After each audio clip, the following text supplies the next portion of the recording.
Bienvenue dans ce nouvel épisode de Soluble. Aujourd'hui, je veux médiatiser une solution d'entraide au féminin pour contrer les violences sexuelles, conjugales et le harcèlement. Bonjour Priscilla Routier-Triard. Bonjour Simon.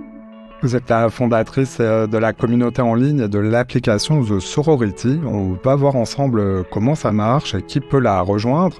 Mais d'abord, on veut en savoir plus sur votre parcours. Qu'est-ce qui vous a conduit à vous lancer dans ce projet solidaire ? Pour faire très simple, j'ai vécu plusieurs épisodes dans ma vie qui sont revenus par la suite, une fois que j'avais déjà démarré. Donc, c'est pas la première chose dont je parlerai.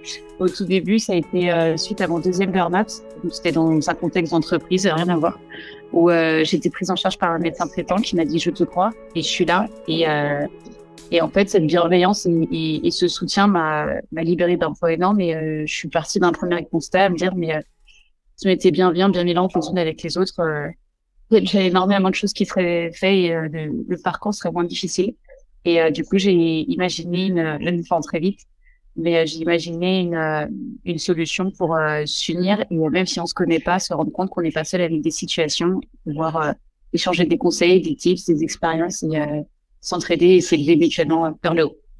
Alors, The Sorority, c'est un projet en effet qui a du sens. C'est une application mobile, gratuite. Elle aurait pu s'appeler justement « Tu n'es plus seul ». Expliquez-nous le principe.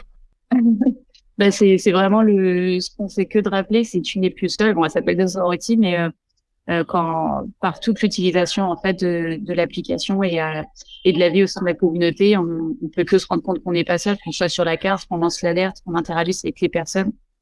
C'est pas juste une façade ou un gadget. L'idée, c'est vraiment en un instant, si on a besoin de soutien et d'entraide, de pouvoir appuyer sur ce bouton, ouvrir la carte, voir que oui, on n'est pas seul et rentrer très vite en contact avec des personnes qui sont là pour nous aider.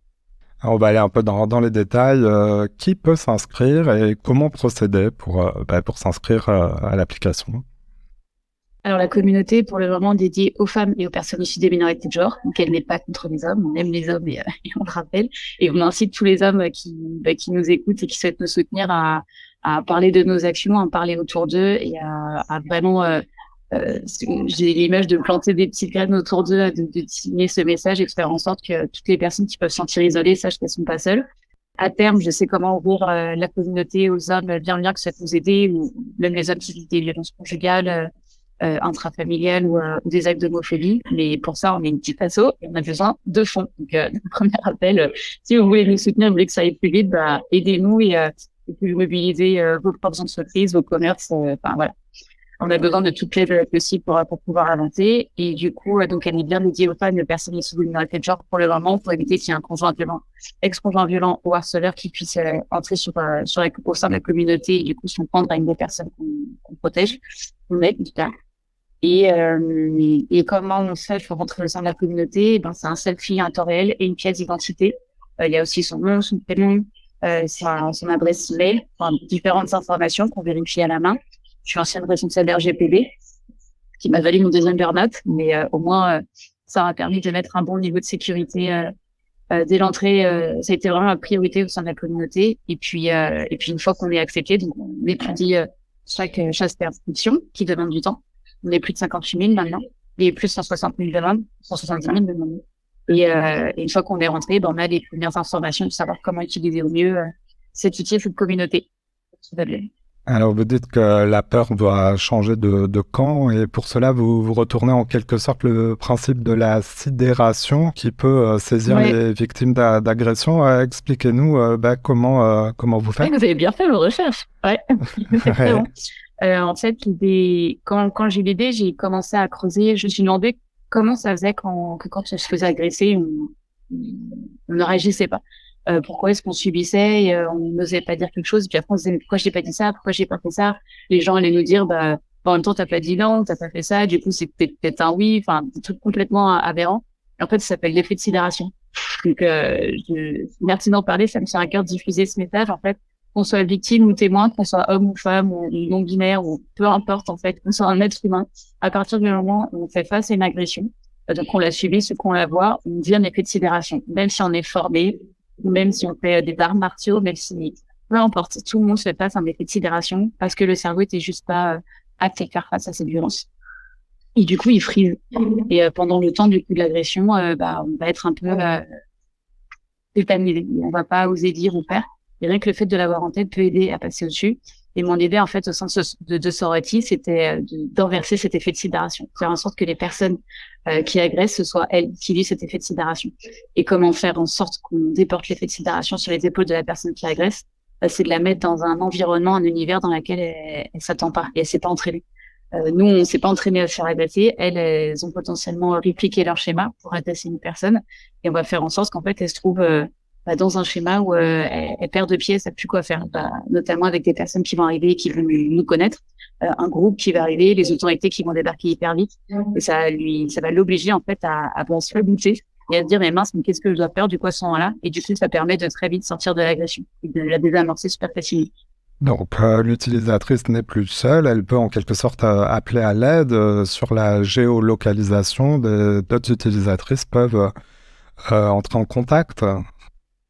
Oui, exactement. À tout moment, en fait, on peut déjà ouvrir la carte et voir qu'on n'est pas seul. Donc, on voit en temps réel, on est aujourd'hui plus de 58 000 répartis partout dans le monde, donc essentiellement en France, en Belgique, en Suisse, de plus en plus partout, donc Canada. Et très très important comme communauté, on a aussi Maroc, Algérie, Tunisie qui commencent à être pas mal répartis sur tout le territoire. Et du coup, en fait, déjà on ouvre la carte, on sait qu'on n'est pas seul. Et si on est en situation de danger immédiat, on appuie 2 secondes sur le bouton principal et ça calcule en temps réel notre position GPS et la position des 50 premières personnes autour de nous. Qui tout de suite savent qui on est, elles ont notre nom, notre prénom, notre photo, notre géolocalisation. Elles peuvent nous contacter par téléphone si on a bien laissé notre numéro et on incite les personnes à le faire. Parce qu'il n'y a rien de plus puissant que de recevoir un appel et savoir tout de suite qu'on n'est pas seul. Et du coup, elles peuvent prendre contact, savoir exactement ce qui se passe, proposer de venir accompagner, jamais y aller seule, contacter les autorités pour la personne si elle le souhaite, ça c'est hyper important. Ne pas contacter les autorités tant qu'on n'a pas eu l'autorisation de la personne, parce que ça peut être dramatique pour une personne en cas de violence conjugale. Et puis faire en sorte de au plus vite se mobiliser pour que l'agression en fait ne puisse pas avoir lieu et qu'on n'ait pas à vivre ces traumas, de voir les porter sur nos épaules et vivre toutes les conséquences qu'on connaît par la suite. C'est vraiment l'idée d'agir sur l'instant avant qu'il soit traité. Interrompre, éviter des agressions. Comment vous travaillez avec les autorités, notamment la police, la gendarmerie? On attend toujours la signature d'une convention qui semblerait être sur le bureau du ministère de l'Intérieur, mais depuis le temps, je ne sais même plus au final s'il est suivi toujours ou pas. Mais ce serait hyper important pour nous qu'il y ait vraiment une reconnaissance de leur part de nos actions et une communication en interne pour que dès qu'une personne de notre communauté contacte le commissariat, la gendarmerie, il puisse avoir une prise en considération immédiate de la remontée qui est faite et une action dans les minutes qui suivent des autorités et pas qu'on ait à expliquer pendant 20 minutes ou 30 minutes que on n'est pas une blague et qu'on n'est pas un gadget et qu'on existe vraiment. Ça s'appelle The Sorority. Je mets le lien en description de cet épisode. Vous l'avez dit, vous faites aussi appel à la générosité. C'est par votre site internet qu'on peut adresser des dons si on le souhaite. Oui, sur la page soutien, vous trouvez à tout moment un lien Hello Asso qui permet de bénéficier d'une défiscalisation aussi qui les Français connaissent pas forcément mais qui est hyper intéressante. Quand vous payez des impôts, sachez que vous pouvez décider de ce que vous allez en faire et en faisant des dons à des associations qui sont reconnues d'intérêt général, notamment, vous pouvez réduire vos impôts. Pour nous, c'est jusqu'à 75% pour 1 000 € de dons. Donc, c'est pas négligeable. C'est noté déjà 58 000 utilisatrices. Merci, Priscilla Routier-Trillard, d'être passée dans Soluble. Merci à vous. Voilà, c'est la fin de cet épisode. Si vous l'avez aimé, notez-le, partagez-le et parlez-en autour de vous. Vous pouvez aussi nous retrouver sur notre site internet, csoluble.media. À bientôt.